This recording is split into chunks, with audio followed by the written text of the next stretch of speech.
Hello guys, আজকে যে কাজে সাইটে এরকম হবে আমি তো ভাবতেই পারি নাই। তোমার দেখার আগে একটা লাইক করে দেবে। চলো আমি শুরু থেকে বলি। হ্যাঁ গাইস, তোমরা সবাই জানো এটা আমার বউ।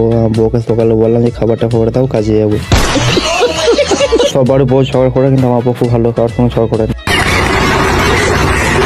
আমার বউ খাবারটা করে দিল, তাই আমি বেরিয়ে পড়লাম কাজের লেগে। এদিকে আমার লেবারটা চলে এসেছে, বুক কাছে তো লেবার এটা আমার হেড মিস্ত্রি এদিকে তাই নাকি। বেশ না দেরি করে 3 জন চলে যাচ্ছি গাড়ি করে। মারা আমাকে হেলমেট দিয়েছে, দেখ হেলমেট কোনো কাজ নাই। 2 ঘন্টা পর চলে এলাম কাজের সাইডকে। এবার পেঁয়াজ জামা খুলে কাজে লাগবো। আমার লিপারটা বালি ফেলে মশলা করছে, আমি করবো বসে বেরিয়ে টান মারছি।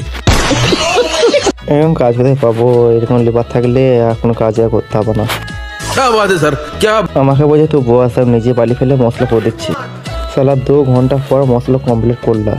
হেড মিস্ত্রি কাজ লেগে গেছে, আমি করবো, আমি এক্সট্রা লেখন দিচ্ছি। বসে লাগিয়ে বসে গিয়ে আবার কালকে দেখা আবার। তোমার লাইক করে দেবে, সাবস্ক্রাইব করে দেবে। Tata, bye bye.